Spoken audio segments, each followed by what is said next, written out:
So போன வாரம் லலிதாம்பாள் சோபனத்துல இப்போ பண்டாசுரர் யுத்தம் போயின்னு இருக்கு. அம்பாளுக்கும் பண்டாசுரனுக்கும் அந்த போர்க்களத்துல அவா படை இவா படை சக்தி சேனைகள் அசுர சேனைகள் ரெண்டு பேருக்கும் பலத்த போர் நடந்துட்டு இருக்கு. 2 நாள் போர் முடிஞ்சுடுத்து. 2வது நாள்ல பாலாம்பிகை ஜெயிச்சா, பண்ட புத்திரர்களை வதம் பண்ணினா அப்படின்னு பார்த்தோம். அதுக்கப்புறம் இப்போ தந்திரம், அதாவது ஒரு யந்திரத்தை அதுல வந்து கெட்ட தீய சக்திகளை ஸ்தாபிச்சு அந்த அக்னி கோட்டைக்குள்ள போட்டான் அப்படின்னு பார்த்தோம்.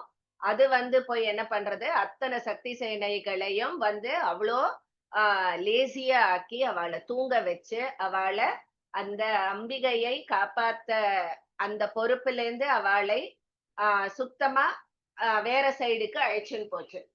சோ காத்தால ஏந்து போர் பண்ணலாம் அப்படின்னு பார்த்தா எல்லாம் தூங்கின்னு இருக்கா. அப்ப என்ன பண்றதுன்னு தெரியாம இருந்தது. அப்பதான் லலிதாம்பிகை கணேசரை தோற்றுவித்தாள். அவர் வந்து என்ன பண்ணார், அந்த யந்திரத்தை தன்னோட தந்தத்தால பொடி பொடியா ஒரே நிமிஷத்துல அத தூள் தூளா ஆக்கினார். அது தூளான அடுத்த க்ஷணமே சக்தி சேனை திருப்பியும் பழைய மாதிரி எழுந்து ரெடி ஆயிட்டா, சண்டை போட ஆரம்பிச்சா அப்படின்னு பார்த்தோம். அதை தவிர அந்த கணேசரே வந்து கஜமுகாசுரன் அப்படின்ற அந்த அசுரனை, யானை முகம் கொண்டவனை பிள்ளையாரே வந்து அழிச்சார் அப்படிங்கறது பார்த்தோம்.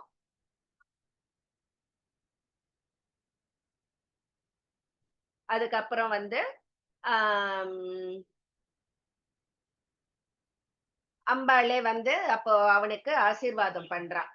பிள்ளையாருக்கு ஆசீர்வாதம் பண்றா. சோ எந்த தெய்வத்தை வழிபட்டாலும் முதல்ல அந்த விக்னராஜனான உன்னை வழிபட்டா அவளுக்கு பூர்ண பலன் கிடைக்கும் அப்படின்னு சொல்லி ஆசீர்வாதம் பண்ணி அனுப்புறா அப்படின்னு பார்த்தோம். அப்புறம் 3வது நாள் போர் ஆரம்பிக்கிறது. அதுலதான் அந்த பண்டாசுரனோட 2 தம்பிகள் விசுக்ரன், விஷங்கன், அதுக்கப்புறம் தங்கையுடைய 10 குழந்தைகள், அவ எல்லாரும் போருக்கு வரா. எல்லாரும் வந்து விசுக்ரன் வந்து மந்திரினியால கையால கொல்லப்படுறான். அதே மாதிரி வாராகி கையால விஷங்கன் கொல்லப்படுறான். அந்த 10 மகன்களையும் வந்து ஆஹ் அஸ்வாருடையும் சம்பத்கரியும் பார்த்துண்டா. சோ பயங்கர சண்டை நடந்து அவ எல்லாரையும் ஒரே அடி. அதுக்கு நடுவுல வந்து திருட்டுத்தனமா இவ என்ன பண்ணா, ஒரு அஸ்திரம், அதாவது சக்தி சேனைய வந்து ஃபுல்லா தாகத்தால நாக்கெல்லாம் வறண்டு போற மாதிரி ஒரு அஸ்திரத்தை விட்டா. அதுக்கு பிரதி அஸ்திரமா மந்திரினி வந்து ஒரு அஸ்திரம் விட்டு அவளுக்கு மது கடல் அது அப்படியே பிரவாகிக்க, அந்த மதுவை குடிச்சு முன்னையோட இன்னும் ஃபோர்ஸா சக்தி சேனை யுத்தத்திற்கு தயாராகி அவளை அழிச்சா அப்படின்னு பார்த்தோம். இது 3வது நாள் போர். சோ அந்த எண்ட் ஆஃப் த டேல இவ 3 பேருமே விசுக்ரன், விஷங்கன், அப்புறம் அந்த 10 தங்கையுடைய பிள்ளைகள் அவளும் மடிந்து விட்டனர். இப்போ தன்னந்தனியா நிக்கறான். கோபம் உச்சத்துல இருக்கு. அவன் குட்டிலாக்ஷன் மட்டும்தான் இருக்கான். இந்த லலிதையை எப்படியாவது வெற்றி கொள்ளணும், அவ ரத்தத்தை குடிச்சே தீரணும்னு தானே புறப்பட்டு வரான். அந்த சூன்யக பட்டணத்துல இருக்கிற அத்தனை ஆம்பளை மகன்களையும் சேர்த்து தன்னோட சேனையில திரட்டி அழிச்சுண்டு வரான் போர் முனைக்கு. இவனே 4வது நாள் போர் ஆரம்பிக்கிறது. அதுதான் பார்த்துட்டு இருந்தோம். இந்த பக்கம் இவனோட அதோட பிரம்மாண்டத்தை சொன்னா அந்த முரசொலி கேட்டு இந்த லோகமே அப்படி நடுங்கித்து, லோகமும் நடுங்கித்து அப்படின்னு போட்டா. அந்த கடலே காஞ்சு போச்சாம். ஆஹ் மலையெல்லாம் நடுங்க ஆரம்பிச்சுதான். அப்படி திக்கஜங்கள்லாம் திகைச்சு நிக்கிறது. தேவர்களுக்கே மயக்கம் வந்துடுத்து, அந்த மாதிரி இருந்துதான். சோ அத வந்து இது பண்றதுக்கு இப்ப சக்தி சேனையில அவ எப்படி வந்து இது பண்ணினா அப்படின்னு. சோ அந்த பண்டனே வந்துட்டான் அப்படின்னு தெரிஞ்ச உடனே அந்த லலிதாம்பிகை தன்னோட கோதண்டத்தை கையில ஏந்தி அவளே போருக்கு புறப்பட்டாள். அவளுக்கும் வந்து கோபம் கொழுந்து விட்டு எரிஞ்சது அப்படின்னு சொல்லிட்டு சொல்றா. தன்னோட சக்கரராஜ ரதத்துல போர் முனைக்கு புறப்பட்டாள் அந்த சண்டிகை. அவ்வளவு ஆவேசம். கோடிக்கணக்கான சக்தி கணங்களோட அந்த ஜுவாலாமாலினி தேவி அந்த நெருப்பு கோட்டையோட வாசல அப்படியே கொஞ்சம் அகலமா ஆக்கினா. அப்புறம் அந்த அக்னி கோட்டையை விட்டு அந்த அன்னை வெளியில வந்தா. அன்னையோடவே கூட சேர்ந்து அவளோட இணை பிரியாத மந்திரினி தண்டினி அவளும் அவளோட ரதத்துல அன்னையை பின்தொடர்ந்தார்கள் அப்படின்னு சொல்லி பார்த்தோம்.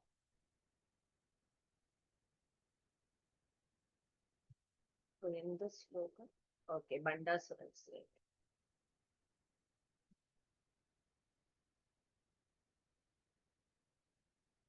ஓகே, 30.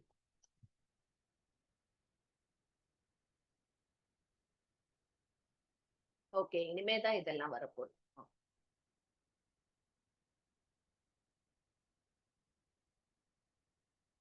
134 மீன் 133.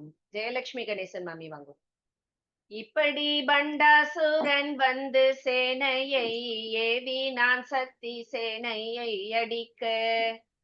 இப்படி பண்டாசுரன் வந்து சேனையை ஏவினான் சக்தி சேனையை அடிக்க.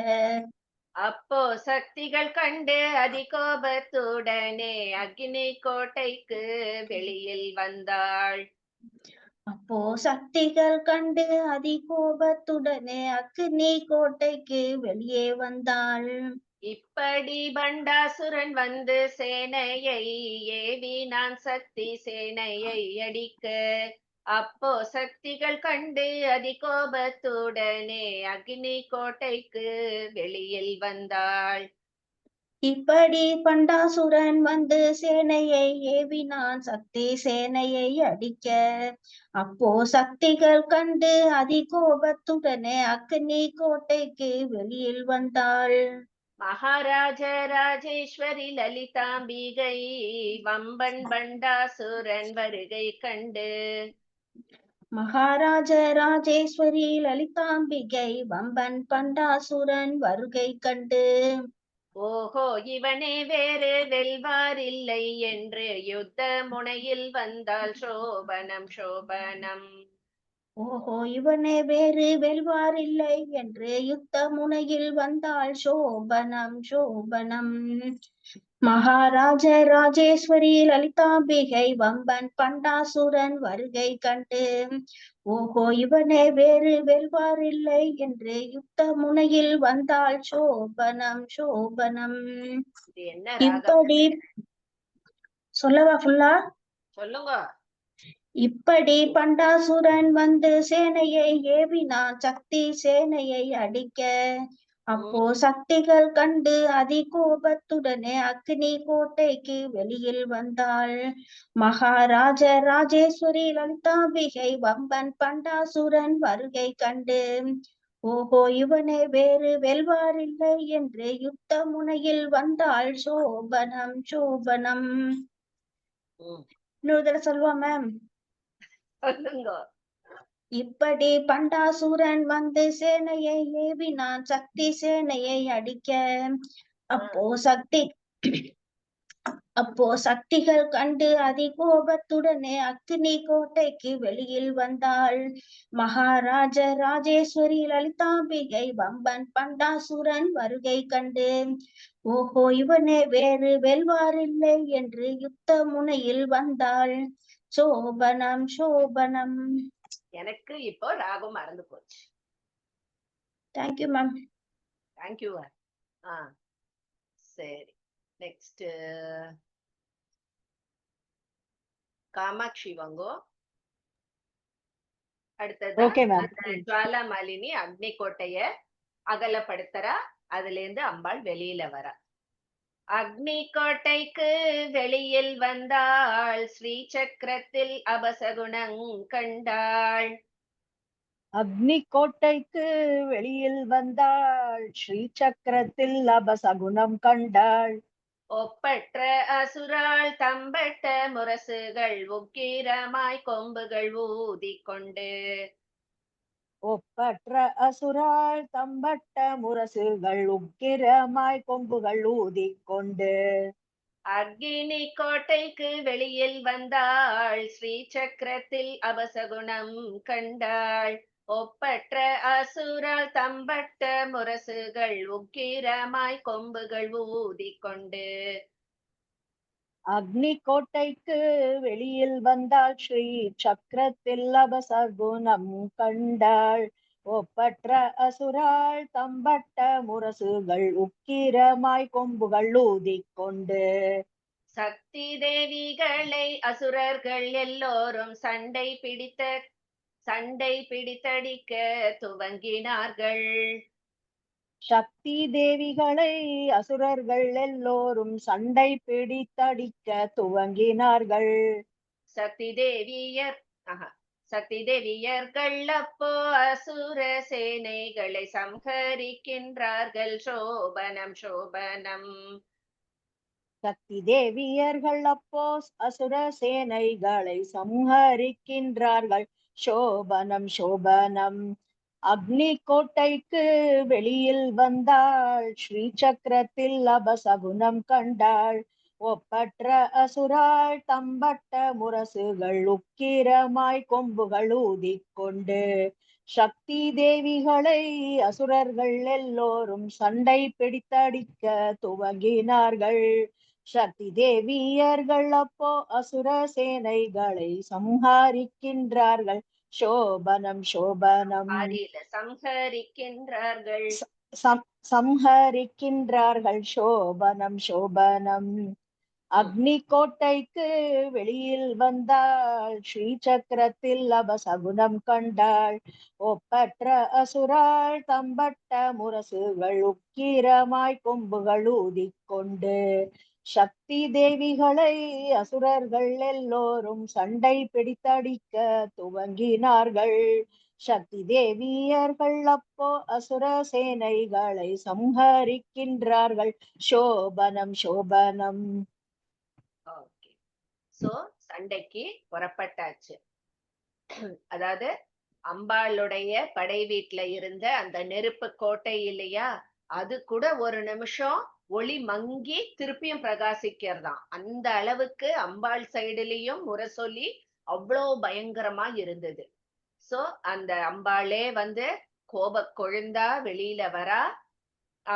அந்த போர் முனைக்கு உக்ர பிரதாபத்தோட அந்த அம்பாள் அக்னி கோட்டைய விட்டு வெளியில வரா. அந்த அன்னையோட மந்திரினி தண்டினி 2 பேரும் வரா. அந்த அழகு தேரு அசைஞ்சு அசைஞ்சு வர்றது, சுபசகுணங்கள் அவளுக்கு தோன்றிண்டே வருது. அந்த சைடு அவனுக்கு முழுக்க முழுக்க அபசகுணமாவே எல்லாம் தெரிஞ்சுண்டு வருது. அவன் ஆனா அதையெல்லாம் பொருட்படுத்தவே இல்லை.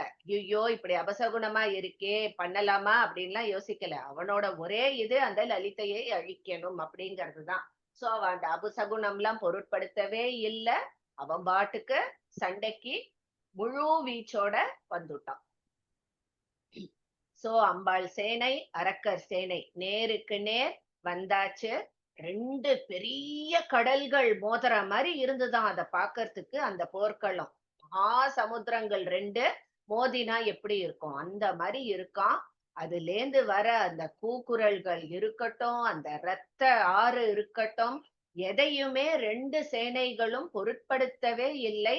அடிச்சுக்கிறா, அப்படி மோதிக்கிறா. அப்படி ஒரு பயங்கரமான யுத்தமா இருந்துதான் இந்த பண்டாசுர யுத்தம். இன்னொரு 2-3 ஸ்லோகத்துக்கு என்ன மாதிரி எல்லாம் அவ அட்டாக் பண்ணா, சக்தி சேனை வந்து அந்த அசுரர்களை எப்படியெல்லாம் தாக்கின்னு இருந்தா அப்படிங்கிறது தான் வரும். ஆனந்தி சௌந்தரராஜன் மாமி. சுற்றிலும் தேவிகள் அசுர சேனைகளை சுற்றி பிடித்திழுத்து கத்தியாலே. சுற்றிலும் தேவிகள் அசுர சேனைகளை சுற்றி பிடித்திழுத்து கத்தியாலே. குத்துகிறாள் சிவசக்தி ஈட்டிகளாலே பொத்தென்று தலை வீழ வெட்டுகின்றாள். குத்துகிறாள் சிவசக்தி ஈட்டிகளாலே பொத்தென்று தலை வீழ வெட்டுகின்றாள். சுற்றிலும் தேவிகள் அசுர சேனைகளை சுற்றி பிடித்திழுத்து கத்தியாலே. குத்துகிறாள் சிவசக்தி ஈட்டிகளாலே பொத்தென்று தலை வீழ. சிவசக்தி. அப்படியா ரத்னமாமி மியூட் கொடுங்க. சாரி. சுற்றிலும் தேவிகள் அசுர சேனைகளை சுற்றி பிடித்திழுத்து கத்தியாளே கொத்துகிறாள் சிவசக்தி ஈட்டிகளாளே பொத்தென்று தலைவிழ வெட்டுகின்றாள். செண்டு செண்டாய் யானை துண்டம் துண்டமாய் வீழ கண்டம் கண்டமாய் குதிரைகள் வீழ செண்டு செண்டாய் யானை துண்டம் துண்டமாய் வீழ கண்டம் கண்டமாய் குதிரைகள் வீழ மண்டைகளும் அசுரால் உடல்களும் உருளுது மகாதேவிக்கு ஜெயம் சோபனம் சோபனம். மண்டைகளும் அசுரால் உடல்களும் உருளுது மகாதேவிக்கே ஜெயம் சோபனம் சோபனம். சுற்றிலும் தேவிகள் அசுர சேனைகளை சுற்றி பிடித்திழுத்து கத்தியாளே கொத்துகிறாள் சிவசக்தி ஈட்டிகளாளே பொத்தென்று தலைவிழ வெட்டுகின்றாள். செண்டு செண்டாய் யானை துண்டம் துண்டமாய் வீழ கண்டம் கண்டமாய் குதிரைகள் வீழ மண்டைகளும் அசுரால் உடல்களும் உருளுது மகாதேவிக்கே ஜெயம் சோபனம் சோபனம். சுற்றிலும் தேவிகள் அசுர சேனைகளை சுற்றி பிடித்திழுத்து கத்தியாளே கொத்துகிறாள் சிவசக்தி ஈட்டிகளாளே பொத்தென்று தலைவிழ வெட்டுகின்றாள். செண்டு செண்டாய் யானை துண்டம் துண்டமாய் வீழ கண்டம் கண்டமாய் குதிரைகள் வீழ மண்டைகளும் அசுரால் உடல்களும் பொருளுது மகாதேவிக்கே ஜெயம் சோபனம் சோபனம். சோ சக்தி சேனையும் அசுர சேனையும் அப்படி மோதிக்கிறது. பார்த்தா சக்தி சேனை அந்த அசுர சேனையை எல்லாம் பிடிச்சு கத்தியால குத்தரா. அதுல பாதி பேர் செத்து போறா. அவ அசுர சேனையில இருக்கும் அந்த யானைகள் துண்டம் துண்டமா ஆக்கப்படுறது. குதிரைகளும் கண்டம் கண்டமா கட் பண்ணி போடுறா. அதுக்கப்புறம் இந்த அசுரர்களை எல்லாம் தலை தனியா உடம்பு தனியான்னு வெட்டி வீழ்த்துறா சக்தி சேனைகள்.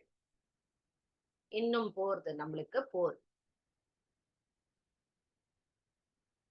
சுந்தரி மாமி. சக்திகள் அசுர சேனைகளே எல்லாம் சம்ஹரிக்க யுத்த பூமிதனில். சக்திகள் அசுர சேனைகளே எல்லாம் சம்ஹரிக்க யுத்த பூமிதனில். அசுரால் தேகத்து நின்றும் இரத்த வெள்ளம் பெருகி அலைமோதும் காவேரி நதியை போல. அசுரால் தேகத்தினின்றும் இரத்த வெள்ளம் பெருகி அலைமோதும் காவேரி நதியை போல. சக்திகள் அசுர சேனைகளே எல்லாம் சம்ஹரிக்க யுத்த பூமி தன்னில். அசுரால் தேகத்தினின்றும் இரத்த வெள்ளம் பெருகி அலைமோதும் காவேரி நதியை போல. ரத்த வெள்ளம் ஆறா ஓடுறதுங்கிறா. யுத்த பூமி தனில் ரத்த ஆற்றங்கரை ஓடுது பிணங்களும் மிதந்து வர. யுத்த பூமி தனில் ரத்த ஆற்றங்கரை ஓடுது பிணங்களும் மிதந்து வர. சங்கை இல்லா அசுரர்களை வதைத்து சங்கரி ஜெயம் கொண்டால் சோபனம் சோபனம். சங்கை இல்லா அசுரர்களை வதைத்து சங்கரி ஜெயம் கொண்டால் சோபனம் சோபனம். உங்க பேரே வருது. யுத்த பூமி தனில் ரத்த ஆற்றங்கரை ஓடுது பிணங்களும் மிதந்து வர. சங்கை இல்லா அசுரர்களை வதைத்து சங்கரி ஜெயம் கொண்டால் சோபனம் சோபனம். சக்திகள் அசுர சேனைகளே எல்லாம் சம்ஹரிக்க யுத்த பூமி தனில். அசுரால் தேகத்தினின்றும் இரத்த வெள்ளம் பெருகி அலைமோதும் காவேரி நதியை போல. யுத்த பூமி தனில் ரத்த ஆற்றங்கரை ஓடுது பிணங்களும் மிதந்து வர. சங்கையில் அசுரர்களை வதைத்து சங்கரி ஜெயம் கொண்டால் சோபனம் சோபனம். சங்கரி ஜெயம் கொண்டால் சோபனம் சோபனம். சங்கையில் அசுரர்களை வதைத்து சங்கரி ஜெயம் கொண்டால் சோபனம் சோபனம். சக்திகள் அசுர சேனைகளே எல்லாம் சம்ஹரிக்க யுத்த பூமி தன்னில் அசுரால் தேகத்தினின்றும் இரத்த வெள்ளம் பெருகி அலைமோதும் காவேரி நதியை போல யுத்த பூமி தன்னில் இரத்த ஆற்றங்கரை ஓடுது பிணங்களும் மிதந்து வர சங்கையில்லா அசுரர்களை வதைத்து சங்கரி ஜெயம் கொண்டாள் சோபனம் சோபனம். சோ சக்தி சேனைகள் அப்படி அடிக்கிறா அந்த அசுர சேனைய, பார்த்தா ரத்த ஆறு அப்படி ஓடுறது, அதுல அந்த பிணங்கள் எல்லாம் மிதந்து வருதாம். அப்படி ஒரு குருதி வெள்ளம் பாத்துக்கோங்க. அந்த போர்க்களம் எப்படி இருக்கும். இத்தனைக்கும் இது ஃபுல்லா பெண்கள் படை, ஆனா அப்பேற்பட்ட தைரியசாலிகள் எல்லாம் வீராங்கனைகள். பயம்ங்கிறதே சக்தி சேனைக்கு கிடையவே கிடையாது. அப்படி அடுத்தது சுந்தரி மாமி. இரத்த நதியின் இருக்கரை தண்ணீலும் சாய்ந்து கிடக்கின்ற விருட்சங்கள் என்னவென்றால் இரத்த நதியின் இரு கரை தன்னிலும் சாய்ந்து கிடக்கின்ற விருட்சங்கள் என்னவென்றால் தலை போன அசுராளின் தேகங்கள் எங்கிலும் தரிப்பட்ட கட்டை போல் கிடக்கின்றன. தலை போன அசுராளின் தேகங்கள் எங்கிலும் தரிப்பட்ட கட்டை போல் கிடக்கின்றன. அசுரால் கொடிகளும் முகத்துடன் கண்களும் மல்லிக் கொடியும் மலரும் போல் அசுராள். அசுரால் கொடிகளும் முகத்துடன் கண்களும் அல்லிக் கொடியும் மலரும் போல் அசுராள். குடைகளுக்கெல்லாம் தாமரை பூவை போல் நதியினில் கிடக்கும் சோபனம் சோபனம். குடைகளுக்கெல்லாம் தாமரை பூவை போல் நதியினில் கிடக்கும் சோபனம் சோபனம். இரத்த நதியின் இரு கரை தன்னிலும் சாய்ந்து கிடக்கின்ற விருட்சங்கள் என்னவென்றால் தலை போன அசுராளின் தேகங்கள் எங்கிலும் தரிப்பட்ட கட்டை போல் கிடக்கின்றன. அசுரால் கொடிகளும் முகத்துடன் கண்களும் அல்லிக் கொடியும் மலரும் போல் அல்லிக் கொடியும் மலரும் போல் அசுராள். அல்லிக் கொடியும் மலரும் போல் அசுராள். குடைகளுக்கெல்லாம் தாமரை பூவை போல் நதியினில் கிடக்கும் சோபனம் சோபனம்.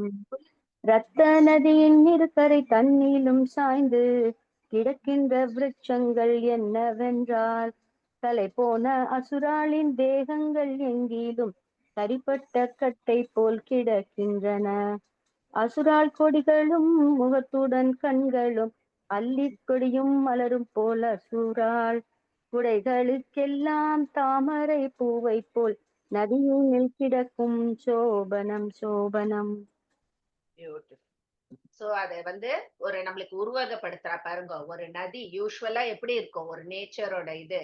ஒரு நதி ஓடும், ரெண்டு பக்கமும் கரையில நிறைய மரங்கள் இருக்கும், அவ்வளவு அழகா இருக்கும் இல்லையா. இங்க இந்த ரத்த நதிக்கு ரெண்டு பக்கமும் பார்த்தோம்னா மரங்களுக்கு பதிலா இந்த அசுராளுடைய சடலங்கள் தான் கிடக்காம். அதுவும் தலை போன முண்டமா, ஏன்னா எல்லாம் வெட்டி வீழ்த்தி சாச்சிருக்கா இல்லையா. சோ அந்த மரங்கள் ரெண்டு பக்கமும் இருக்கிற மாதிரி இந்த அசுராளோட சடலங்கள் தான் இருக்கு அப்படிங்கிறா. அது மாதிரி அந்த நதியில இருக்கிற அந்த அல்லிக்கொடி, அந்த அல்லி மலர் மாதிரி எது இருக்குன்னா அந்த அசுராளுடைய அந்த ரதத்தோட கொடிகள் இருக்கு இல்லையா. அதெல்லாம் பாக்குறதுக்கு இந்த அல்லிப்பூ, அந்த ரத்த இதுல நதியில பூத்த அல்லிப்பூ மாதிரி இருக்காங்க. அந்த தாமரை பூ மாதிரி அந்த ரதத்துல இருக்கிற அந்த குடைகள்லாம் தாமரை பூ மாதிரி, அதாவது எல்லாம் வெட்டி சாச்சிருக்கா. ஒரு நதி எவ்வளவு அழகா இருக்கும். அதுவே இது ரத்த வெள்ளத்துல அந்த குடைகளும் கொடியும் அந்த பிணங்களும் கிடக்கின்றன அப்படின்னு சொல்றா இந்த இதுல. இன்னும் போகுது. உங்களுக்கு படிக்கும் போதே அது எப்படி ஒரு உக்ரமா இருக்குங்கிறது காமிக்கிறா பாருங்க. அதை எப்படி எக்ஸ்பிளைன் பண்றா. சீதா லட்சுமி வாங்க. யுத்த பூமி தனில் ரத்த பிரவாகம் ஓடுவதை கண்டு தேவரெல்லாம். யுத்த பூமி தன்னில் இரத்த பிரவாகம் ஓடுவதை கண்டு தேவரெல்லாம். சக்தி சேனையினால் அதனை அசுராலும் சம்ஹரிக்கப்பட்டு கிடப்பதையும். சக்தி சேனையினால் அத்தனை அசுராலும் சம்ஹரிக்கப்பட்டு கிடப்பதையும். அத்தனை யானை குதிரை சேனைகளை எல்லாம் ஆமை போல் மிதக்க ரத்த நதியில். அத்தனை யானை குதிரை சேனைகள் எல்லாம் ஆமை போல் மிதக்க இரத்த நதியில். சித்தம் மகிழ்ந்து பாரிஜாத புஷ்பங்கள் தேவிக்கு சொரிந்திட்டார் சோபனம் சோபனம். சித்தம் மகிழ்ந்து பாரிஜாத புஷ்பங்கள் தேவிக்கு சொரிந்திட்டார் சோபனம் சோபனம். யுத்த பூமி தன்னில் இரத்த பிரவாகம் ஓடுவதைக் கண்டு தேவரெல்லாம் சக்தி சேனையினால் அத்தனை அசுராலும் சம்ஹரிக்கப்பட்டு கிடப்பதையும், அத்தனை யானை குதிரை சேனைகள் எல்லாம் ஆமை போல் மிதக்க இரத்த நதியில். சித்தம் மகிழ்ந்து பாரிஜாத புஷ்பங்கள் தேவிக்கு சொரிந்திட்டார் சோபனம் சோபனம். யுத்த பூமி தன்னில் இரத்த பிரவாகம் ஓடுவதைக் கண்டு தேவரெல்லாம் சக்தி சேனையினால் அத்தனை அசுராலும் சம்ஹரிக்கப்பட்டு கிடப்பதையும், அத்தனை யானை குதிரை சேனைகள் எல்லாம் ஆமை போல் மிதக்க இரத்த நதியில். சித்தம் மகிழ்ந்து பாரிஜாத புஷ்பங்கள் தேவிக்கு சொரிந்திட்டார் சோபனம் சோபனம். ஓகே, சோ இத வந்து மேலேந்து தேவர்கள்லாம் பார்த்துட்டு இருக்கா. ரத்த வெள்ளம், அதுல அசுரர்களுடைய சடலம், இதெல்லாம் பார்த்துட்டு அவளோட சேனை, அந்த யானை குதிரைகள் அதனுடைய அந்த இதுவும் எல்லாம் ரத்த நதியில அப்படியே மிதந்துண்டு போறத பாக்குறா. சோ அவ அசுரப்படைய இது பண்ண, சோ அம்பாளுக்கு இன்னும் உற்சாகம் ஊட்டுறதுக்காக அவ அங்கேந்து புஷ்பங்களை சொரிந்தனர் அப்படின்னு சொல்ற. இப்போ 4வது நாள் போர் தான் இப்போ நடந்துட்டு இருக்கு இல்லையா? சோ முதல் 2 ஜாமங்கள் அந்த சேனைகள் மோதிக்கிறது, இந்த மாதிரி அசுர சேனையில நிறைய குறைஞ்சுட்டே வருது. சோ இப்போ பண்டனே வந்து எதிர்க்க நிக்கிறான், அந்த லலிதையுடைய எதிர்க்க வந்து நிக்கிறான். அவன் என்ன வரம் வாங்கினா, என்னை எதிர்க்கும் அந்த எதிரியின் பலம் பாதியா குறையணும், அந்த பலம் என்னை அடையணும் அப்படிங்கிறது தானே முதல்ல அவ வரம் பெற்றான். சோ இப்ப இதுல பார்த்தேன்னா அம்பாளுடைய பலம் இவ்வளவுன்னு கணக்கிட முடியுமா? அதுக்குன்னு ஒரு ஏதாவது கணக்கு இன்ஃபைனைட் இருக்கு. அப்ப இன்ஃபைனைட்ல பாதிங்கிறத எப்படி நம்மளால சொல்ல முடியும் இல்லையா? சோ அதனால அந்த வரம் வந்து இவனுக்கு யூஸே இல்லாம போயிடுது. இப்ப அம்பாளுக்கு வந்து ஒரு 100ன்னு இருந்தா எனக்கு பாதி வரும், 50 வரும் அப்படிங்கலாம். அம்பாள்கிட்ட இருக்கிற அந்த பலம்ங்கிறதுக்கு வந்து ஒரு எண்ணிக்கையில அடங்காத ஒரு இதுவா இருக்கிறதுனால அவனுக்கு அந்த பாதி பலம் வரும் அப்படிங்கறது, அவளோட பலம் பாதியா குறையணுங்கிறதோ நடக்கவே நடக்காது. பரிபூர்ணமான அந்த அம்பிகை நேர்ல அதோ வந்துட்டா. அதுக்கு அவளோட பலம் பாதியா குறையுமா? குறையாது. பண்டனையும் அந்த பாதி பலம் அடையுமா? அடையாது. ஏன்னா முழுமையை விளக்கின அப்புறம் எஞ்சி இருப்பது முழுமை. இது வந்து உபனிஷத்ல வரும். பூர்ணமத பூர்ணமிதம் பூர்ணாத் பூர்ணமுதச்யதே பூர்ணஸ்ய பூர்ணமாதாய பூர்ணமேவாவசிஷ்யதே அப்படின்னு சொல்லிட்டு உபனிஷத்ல ஒரு இது இருக்கும். சோ பரம்பொருளுக்கு பாதிங்கிறது ஏது? அவளே இன்ஃபினிட்டி. இன்ஃபினிட்டில இருந்து இன்ஃபினிட்டியை எடுத்தா இன்ஃபினிட்டி தான் இருக்கும். சோ பண்டனோட வரம் இங்க எடுபடாது அப்படின்னு சொல்றார். சோ அவனுடைய அந்த வரபலம் லலிதையிடம் எடுபடவில்லை.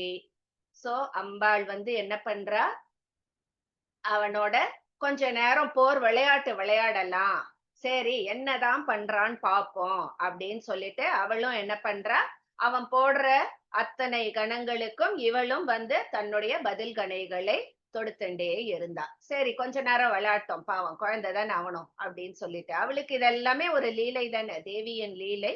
அதனால அவளும் கொஞ்ச நேரம் கொடுக்குறா. அவனுக்கு வந்திருக்கான் இவ்வளவு மனக்கெட்டு, கொஞ்ச நேரம் தான் சண்டை தான் போடட்டுமே அப்படின்னு சொல்லிட்டு அவன் போடுற அஸ்திரத்துக்கெல்லாம் இவ பதில் அஸ்திரம் மட்டும் கொடுத்துட்டு இருக்கான். பண்டனும் என்னென்னவோ மாய அஸ்திரங்களை பிரயோகிக்கிறான். ஆனா அந்த அம்பாள் அனாயாசமா பதில் அஸ்திரத்தை போட்டுட்டே இருந்தா. அதுதான் லலிதா சஹஸ்ரநாமத்துல வரும். பண்டா சுரேந்திர நிர்முக்த சஸ்திர பிரத்யஸ்திரவர்ஷினி அப்படின்னு வரும். அதாவது அவன் போடுற ஒவ்வொரு அஸ்திரத்துக்கும் இவ பிரதி அஸ்திரத்தை வர்ஷிக்கிறாள் அப்படின்னு. சோ அந்த அம்பாள் போடுற அந்த பானங்கள் பார்த்தோம்னு வச்சுக்கோங்க, அவளோட வில்லுல இருந்து ஒரு பானத்தை தான் அப்படி விடுறா. ஆனா அது வெளிப்படும் பொழுது 10ஆ வெளிப்படுறது. அது ஆகாயத்துல போகும்போது 1000ஆ ஆறுது. அந்த அரக்க சேனைய தாக்கும் போது கோடி பானங்களா ஆறுதான். அப்படியே பாருங்க, அது மல்டிப்ளை ஆயிட்டு போகுது. அம்பாள் விடுற அந்த ஒரு அம்பு கோடி அம்பா போய் அந்த கோடி அசுரால போய் தாக்கறதாம். பண்டனும் என்ன பண்றான், முழு வீச்சோட அவனும் செயல்பட ஆரம்பிக்கிறான். அதாவது அவ அப்பேற்பட்ட அரக்கர்களுக்கெல்லாம் மகாராஜன் இல்லையா பண்டாசுரன். சோ அவனுடைய சக்தியும் அப்பதான் வெளிப்பட துவங்கித்து அப்படிங்கிறா. ஆனாலும் அதெல்லாம் அம்பாள் முன்னாடி எடுபடுமா? சகல புவனங்களுக்கும் அவதன அதிபதி, எல்லா தெய்வங்களுக்கும் அவதன தலைவி. இந்த உலகங்கள் எல்லாமே அவளோட விளையாட்டு தானே. அதனால இது எல்லாமே அவ அனாயாசமா அவ கடந்து வரா. சோ இதுல உள்ள அர்த்தம் பார்த்தோம்னு வச்சுக்கோங்க, இது லலிதைக்கும் பண்டனுக்கும் போர் அப்படிங்கிறது வெளிப்படையான ஒரு அர்த்தமா இருந்தாலும், நீங்க இப்ப இத உள்ள நம்ம ஆழ்ந்த அர்த்தம் என்ன அப்படின்னு பார்த்தோம்னா, பண்டனோட அஸ்திரங்கள் எதுவுமே அம்பாள நேரடியா தாக்குறது இல்ல. அது எல்லாமே அந்த அஸ்திரங்கள், பண்டனோட அஸ்திரங்கள்ங்கிறது என்னன்னா, நம்மளை அந்த ஆத்ம ஞானம் பெற விடாமல் தடை செய்யும் அஸ்திரங்களா இருக்கு. நம்ம மனுஷாக்குள்ள நம்மளுக்கு அந்த ஆத்ம ஞானம் கிடைக்காம இருக்க நம்ம மேல் ஏவப்பட்ட அந்த அஸ்திரங்கள் தான் அந்த பண்டனோட அஸ்திரங்களாம். சோ அந்த அஸ்திரங்களை அம்பாள் பிரதி அஸ்திரங்களோட அவ இது பண்றா. அவளை நம்ம அடையணுங்கிறதுக்காக அவளே நம்மள காக்கறா பிரதி அஸ்திரத்தை விட்டு. ஏன்னா அவளோட குழந்தைகள் நம்ம எல்லாம், நம்ம அடையிற துன்பங்களை எல்லாம் அவளுக்கு விடப்பட்ட சவாலா அவ ஏத்துண்டு தாயான அந்த தயாபரி அவனுக்கு பதிலடி குறிக்கிறாள் அப்படின்னு.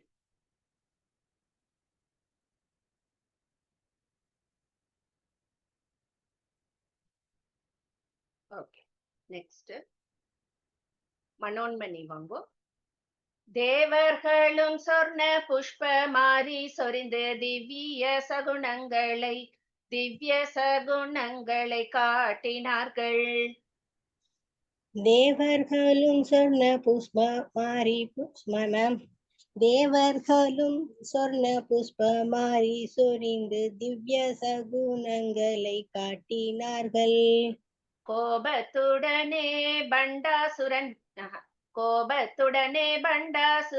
விழி சிவக்கவே கொடூரமாய் உருட்டி விழித்துக் கொண்டு. கோபத்துடனே பண்டாசுரன் விழி சிவக்கவே எங்கெங்கயோ போகுது. கோபத்துடனே பண்டாசுரன் விழி சிவக்கவே கொடூரமாய் உருட்டி விழித்துக் கொண்டு. கோபத்துடனே பண்டாசுரன் விழி சிவக்கவே கொடூரமாய் விழித்து. சாரி மேம், நான் பிராக்டிஸ் பண்ணிக்கிறேன் மாமி. சரி, அப்ப அடுத்த வாரம் சொல்றேன். Okay ma'am. சத்யா வாங்கோ. தேவர்களும் சொர்ண புஷ்ப மாறி சொரிந்து திவ்ய சகுனங்களை காட்டினார்கள். கோபத்துடனே பண்டாசுரன் விழி சிவக்கவே கொடூரமாய் உருட்டி விழித்துக் கொண்டு. தேவர்களும் சொர்ண புஷ்பமாரி சொரிந்து திவ்ய அதுக்கு மேல போறதே மனோன்மணியே. இன்னொரு முறை சொல்லுங்க.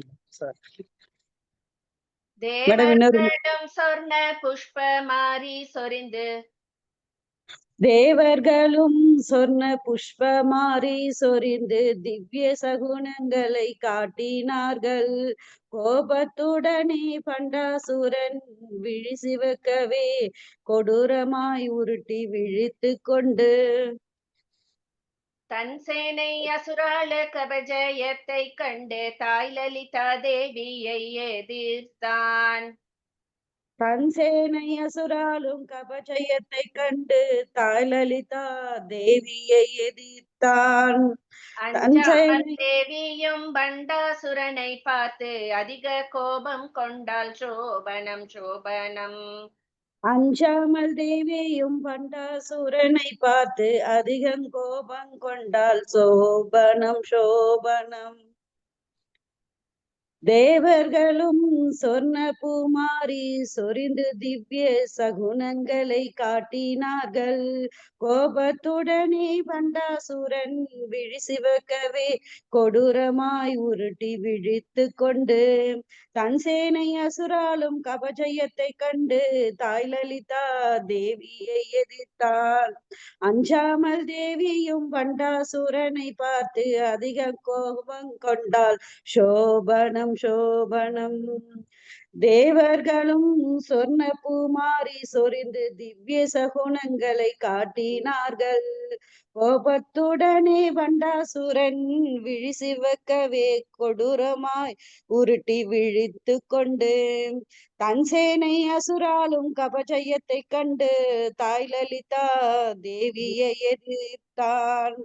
அஞ்சாமல் தேவியும் பண்டாசுரனை பார்த்து அதிகம் கோபம் கொண்டாள். சோபனம் சோபனம். சோ சக்தி சேனை அசுரா சேனைய உண்டுல நாக்கி ரத்த விளாரா இருக்க அந்த யுத்த பூமியே. அத பார்த்துட்டு பண்டாசுரனுக்கு அப்பேற்பட்ட கோபம். அவன் மட்டும்தான் கோபப்பட தெரியுமா? லலிதை அதை விட அதிக கோபம் கொண்டா. அப்படியே கண்ணு செக்கச்சவேல்னு அக்னி மாதிரி செவந்து போச்சாம். அந்த கோதண்ட வில்லை எடுத்து அம்பாள் தன்னுடைய நாணில் பூட்டுறா, சண்டை போட ஆரம்பிக்கிறா. அருணா ஜெயராம் மாமி. கண்டகன் பண்டனை கண்டவுடன் தேவிக்கு கண்கள் இரண்டும் அக்கினி போல் சிவக்க. கண்டகன் பண்டனை கண்டவுடன் தேவிக்கு கண்கள் இரண்டும் அக்னி போல் சிவக்க. கண்டகன் ஆமா. மண்டலம் புகழ்கின்ற சண்ட பிரச்சண்ட உத்தண்டமான கோதண்ட வில்லை. மண்டலம் புகழ்கின்ற சண்ட பிரசண்ட உதடண்டமான கோதண்ட விலை.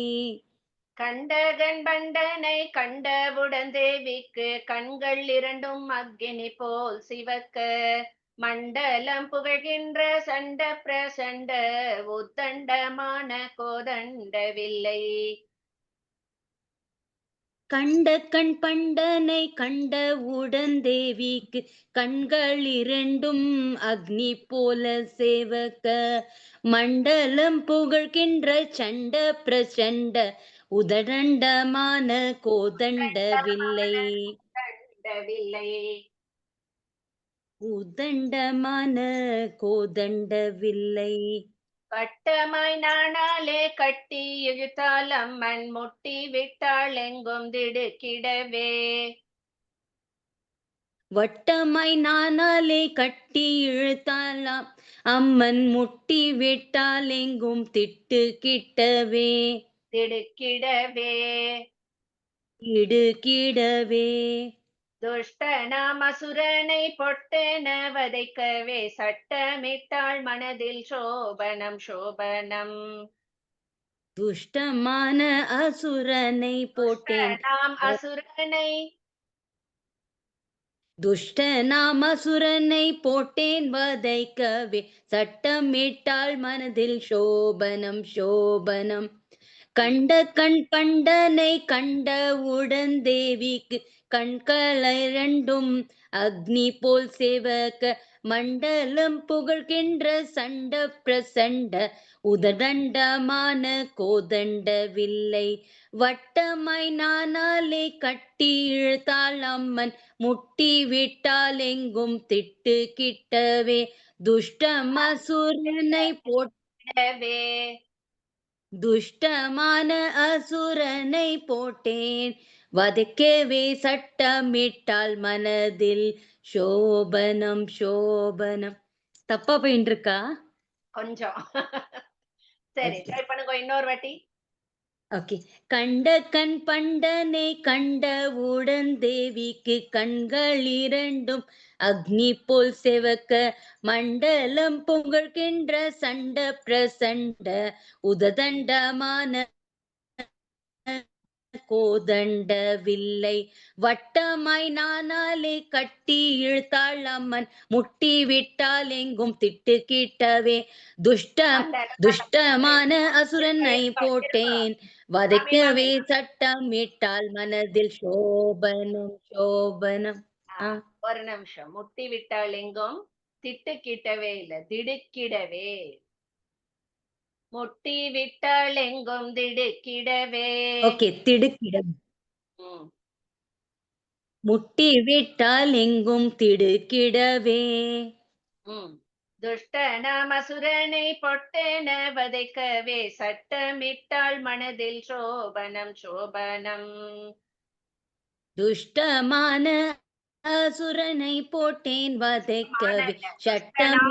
அசுரனை. ஓகே, துஷ்டனாம் அசுரனை. ஓகே, துஷ்டனாம் அசுரனை போட்டேன் வதைக்கவே சட்டமிட்டால் மனதில் சோபனம் சோபனம். ஓகே. சோ ரெண்டு பக்கமும் நேருக்கு நேர் சண்டை ஆரம்பிக்கிறது பண்டனுக்கும் லலிதாம்பிகைக்கும். சோ இப்ப வந்து என்னன்னா, பண்டன் நிறைய மாய அஸ்திரங்கள் விடுறான். அதுக்கு எல்லாம் ஒவ்வொன்னுத்துக்கும் பிரதி அஸ்திரம் அம்பாள் விடுறா, அந்த மாய சக்திகளை எல்லாம் அழிக்கிறதுக்கு. சோ முதல்ல என்ன பண்றான்னா, பண்டன் அந்தாமிஸ்ரம் அப்படின்னு ஒரு அஸ்திரம், அதாவது இந்த உலகமே வந்து இருள்ல மூழ்கிற மாதிரி ஒரு அஸ்திரம், அது அஜ்ஞான காரிருளில் மூழ்கிற மாதிரி ஒரு அஸ்திரத்தை உருவாக்கினானாம். அப்போ அது அம்பாள் என்ன பண்ணா, அவதான் ஞான சுடர் இல்லையா, அந்த மகாதரணி என்னும் கதிரவனை வந்து அந்த ஒளி கொடுக்கும் அந்த பிரதி அஸ்திரம் ஒளி அம்பினால் அந்த இருளை நீக்கினாள் அம்பாள். சோ அவ விட்ட அந்த அஸ்திரம் இருளை உருவாக்குறது. அத வந்து அம்பாள் ஒளி என்னும் அம்பினால் அவ விடுற அந்த பிரதி அஸ்திரத்தினால இருள் நீக்க பெற்றது.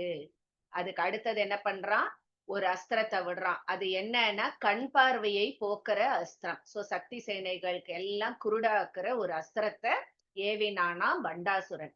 அப்போ இவ என்ன 1000 கண்ணுடையாள் இல்லையா, அவ வந்து அந்த 1000 கண்ணுடையாள் சக்ஷுஷ்மதியை செலுத்தி கண் கொடுத்தாள் எல்லா சக்தி சேனைகளுக்கும். இப்படி போறது. அவன் ஒன்ன பண்றான், அதுக்கு அந்த எஃபெக்ட வந்து நில்ல ஆக்கிறதுக்கு அம்பாள் பிரதி அஸ்திரம் விடுறா. சோ அடுத்த பாட்டுல வந்து இந்த ரெண்டும் ஆறுது.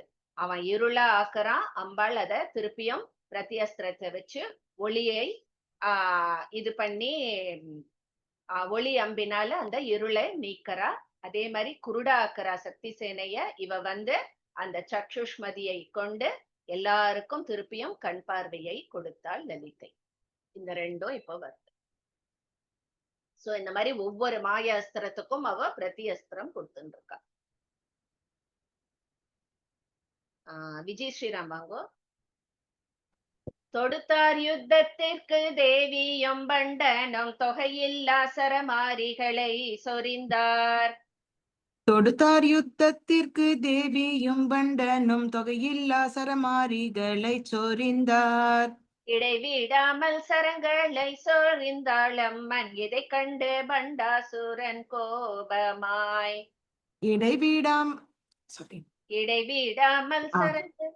இடைவிடாமல் சரங்களை சொரிந்தாள் அம்மன், இதை கண்டு பண்டாசுரன் கோபமாய்.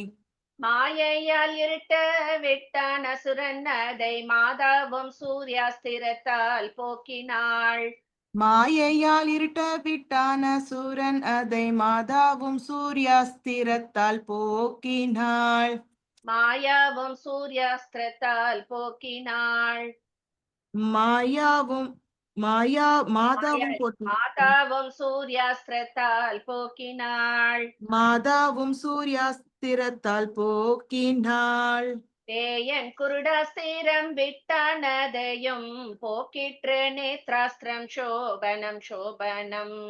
பேயன் பேயன் குருடாஸ்திரம் விட்டான் அதையும் போக்கிற்று நேத்ராஸ்திரமும் சாரி மேடம். நேத்ராஸ்திரம் சொல்லிடுங்க. நீ போக்கிற்று நேத்ராஸ்திரம் சோபனம் சோபனம். போக்கிற்று நேத்ராஸ்திரம் சோபனம். தொடுத்தார் யுத்தத்திற்கு தேவியும் பண்டனும் தொகையில்லா சரமாரிகளை சொரிந்தார்.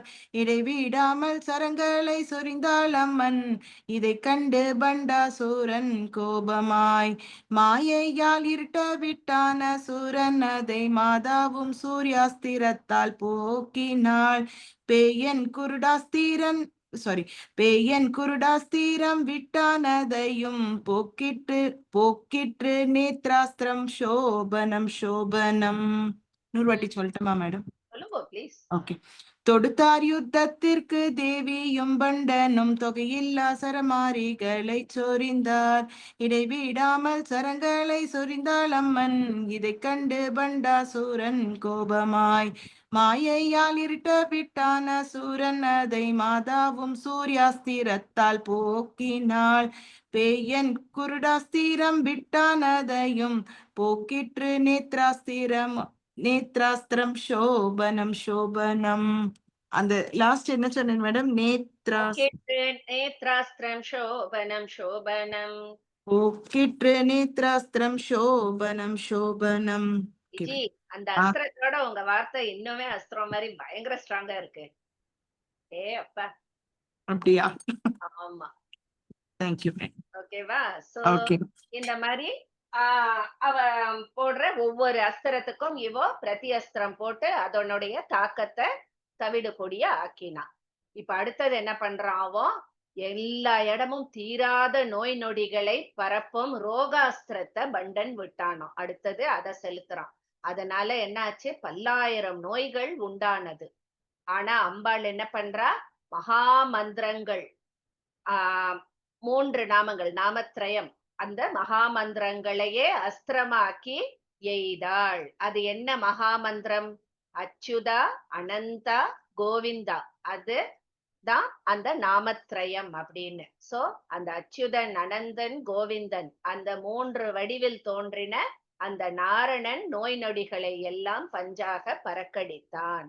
சோ அந்த மந்திரத்தை அந்த அம்புல ஏத்தி அத பிரதி அஸ்திரமா விட்டா அந்த இது எல்லா நோய்களையும்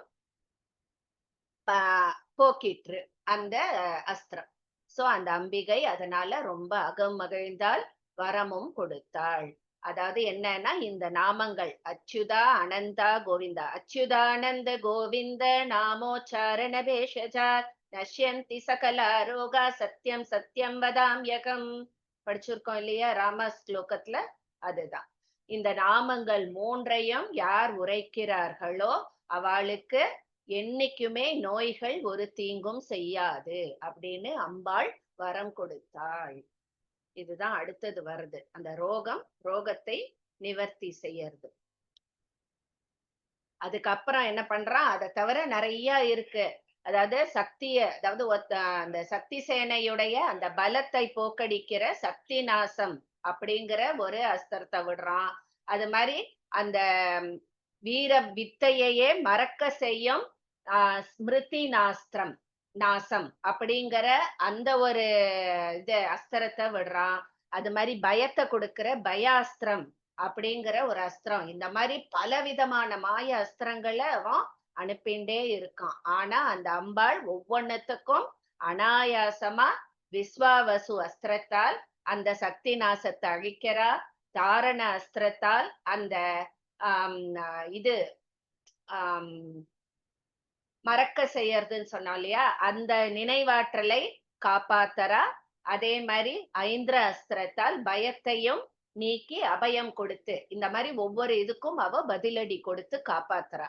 அவன் பக்கம் என்ன அஸ்திரம் விட்டாலும் இவ பதிலடி கொடுத்து அந்த சக்தி சேனைய காப்பாத்திண்டே வர்றா. டைம் ஆயிடுத்தோ, இதோண்டி முடிச்சுடலாம்.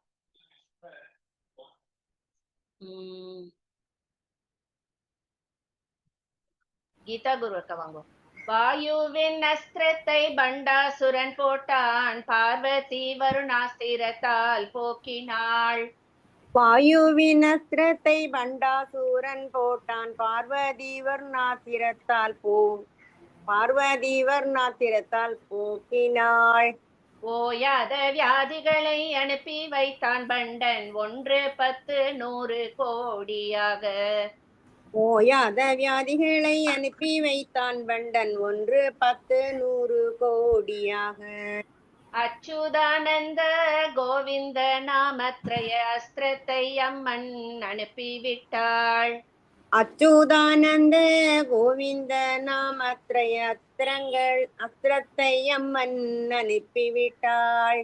மிச்சமில்லாமலே வியாதிகளை அந்த அச்சுதர் போக்கினார், சோபனம் சோபனம். மிச்சமில்லாமலே வியாதிகளை அந்த அச்சுதர் போக்கினார், சோபனம் சோபனம். வாயுவின் அஸ்திரத்தை பண்டாசூரன் போட்டான், பார்வதி வர்ணாத்திரத்தால் போக்கினாள். ஓயாத வியாதிகளை அனுப்பி வைத்தான் பண்டன், 1 10 100 கோடியாக. அச்சுதானந்த கோவிந்த நாமத்ரய அஸ்திரத்தை அம்மன் அனுப்பிவிட்டாள். மிச்சமில்லாமலே வியாதிகளை அந்த அச்சுதர் போக்கினார், சோபனம் சோபனம். இந்த 2வது வரி பார்வதி வர்ணாசிரத்தால் சொல்ல. வாயுவின் அஸ்திரத்தை பண்டாசூரன் போட்டான், பார்வதி வர்ணாத்திரத்தால் போக்கினாள். பார்வதி வர்ணாத்திரத்தால் போக்கினாள். பார்வதி வர்ணாத்திரத்தால் போக்கினாள்.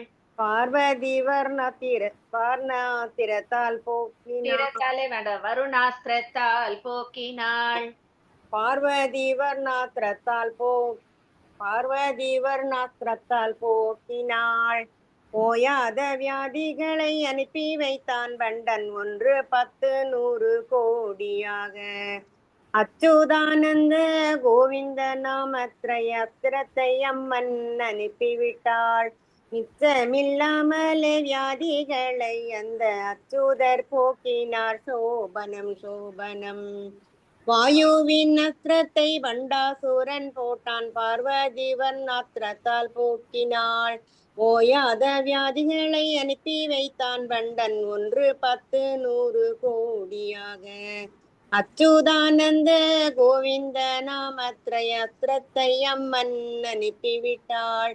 மிச்சமில்லாமலே வியாதிகளை அந்த அச்சுதர் போக்கினார், சோபனம் சோபனம். தேங்க்யூ.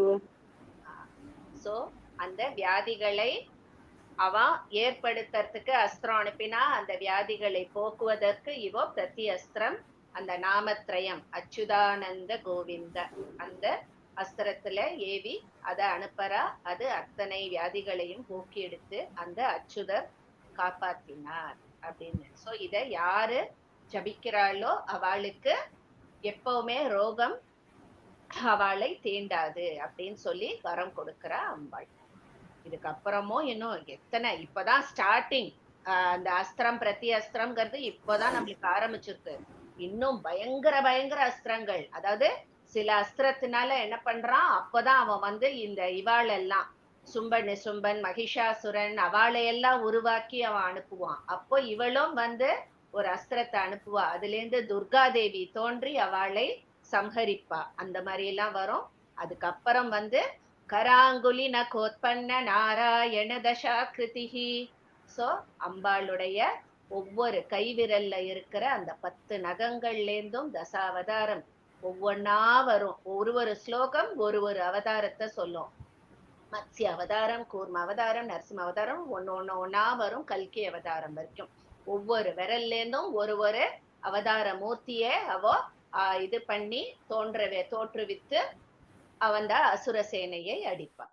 அந்த மாதிரி எல்லாம் இனிமே வரும். அதுக்கப்புறம் அவன் தனி ஆளா ஒரே ஆளா இருக்கும் பொழுதுதான் நம்மளுக்கு ஃபைனல் அந்த இது வரும். ரொம்ப இன்ட்ரெஸ்டிங்கா போகும் இனிமேதான். சரி, இது வரைக்கும் நம்ம ரிவைஸ் பண்ணிடலாம்.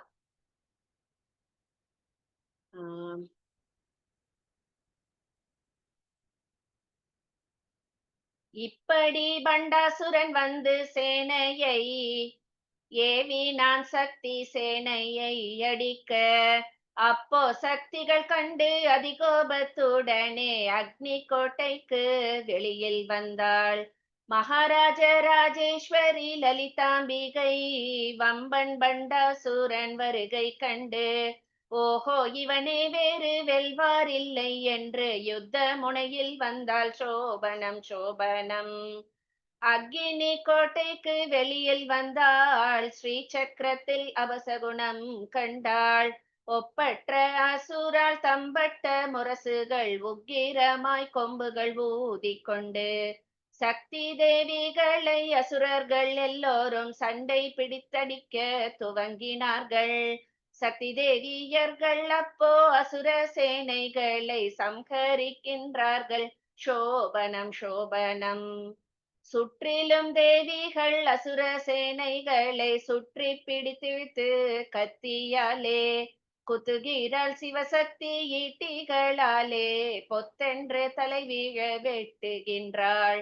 செண்டு செண்டாய் யானை துண்டம் துண்டமாய் வீழ, கண்டம் கண்டமாய் குதிரைகள் வீழ, மண்டைகளும் அசுரால் உடல்களும் உருளுது. மகாதேவிக்கே ஜெயம். சோபனம் சோபனம். சக்திகள் அசுர சேனைகளை எல்லாம் சம்ஹரிக்க யுத்த பூமிதனில் அசுரால் தேகத்தினின்றும் இரத்த வெள்ளம் பெருகி அலைமோதும் காவேரி நதியை போல யுத்த பூமிதனில் இரத்த ஆற்றங்கரை ஓடுது. பிணங்களும் மிதந்து வர சங்கை இல்லா அசுரர்களை வதைத்து சங்கரி ஜெயம் கொண்டாள். சோபனம் சோபனம். இரத்த நதியின் இருக்கரை தண்ணீலும் சாய்ந்து கிடக்கின்ற விருட்சங்கள் என்னவென்றால், தலை போன அசுராளின் தேகங்கள் எங்கிலும் தரிப்பட்ட கட்டை போல் கிடக்கின்றன. அசுரால் கொடிகளும் முகத்துடன் கண்களும் மல்லிக் கொடியும் மலரும் போல் அசுராள் குடைகளுக்கெல்லாம் தாமரை பூவை போல் நதியினில் கிடக்கும். சோபனம் சோபனம். யுத்த பூமிதனில் இரத்த பிரவாகம் ஓடுவதைக் கண்டு தேவரெல்லாம் சக்தி சேனையினால் அத்தனை அசுராலும் சம்ஹரிக்கப்பட்டு கிடப்பதையும், அத்தனை யானை குதிரை சேனைகள் எல்லாம் ஆமை போல் மிதக்க இரத்த நதியில் சித்தம் மகிழ்ந்து பாரிஜாத புஷ்பங்கள் தேவிக்கு சொரிந்திட்டார். சோபனம் சோபனம். தேவர்களும் சொர்ண புஷ்ப மாறி சொரிந்து திவ்ய சகுனங்களை காட்டினார்கள். கோபத்துடனே பண்டாசுரன் விழி சிவக்கவே கொடூரமாய் உருட்டி விழித்து கொண்டு தன் சேனை அசுராளு கபஜயத்தை கண்டு தாய் லலிதா தேவியை எதிர்த்தான். அஞ்சாமல் தேவியும் பண்டாசுரனை பார்த்து அதிக கோபம் கொண்டாள். சோபனம் சோபனம். கண்டகன் பண்டனை கண்டவுடன் தேவிக்கு கண்கள் இரண்டும் அக்னி போல் சிவக்க, மண்டலம் புகழ்கின்ற சண்ட பிரசண்ட உத்தண்டமான கோதண்டவில்லை வட்டமாய் நாணாலே கட்டி இழுத்தால் அம்மன் முட்டி விட்டாள் எங்கும் திடுக்கிடவே. துஷ்ட நாமசுரனை பொட்டென வதைக்கவே சட்டமிட்டாள் மனதில். சோபனம் சோபனம். தொடுத்தார் யுத்தத்திற்கு தேவியும் பண்டனும் தொகையில்லா சரமாரிகளை சொரிந்தார். இடைவிடாமல் சரங்களை சொரிந்தாள் அம்மன். இதை கண்டு பண்டாசுரன் கோபமாய் மாயையால் இருட்ட விட்டான் அசுரன். அதை மாதாவும் சூர்யாஸ்திரத்தால் போக்கினாள். பேயன் குருடாஸ்திரம் விட்டான் அதையும் போக்கிற்று நேத்ராஸ்திரம். சோபனம் சோபனம். வாயுவின் அஸ்திரத்தை பண்டாசுரன் போட்டான். பார்வதி வருணாஸ்திரத்தால் போக்கினாள். ஓயாத வியாதிகளை அனுப்பி வைத்தான் பண்டன் 1 10 100 கோடியாக. அச்சுதானந்த கோவிந்த நாமத்ரய அஸ்திரத்தை அம்மன் அனுப்பிவிட்டாள். மிச்சமில்லாமலே வியாதிகளை அந்த அச்சுதர் போக்கினார். சோபனம் சோபனம். இது வரைக்கும் நிறுத்திப்போம். இன்னும் என்னென்ன மாய அஸ்திரங்களை எல்லாம் அவன் போடுறான் அப்படிங்கிறது அடுத்த வாரம் பார்ப்போம். Thank you. Thank you, ma'am. Thank you, ma'am.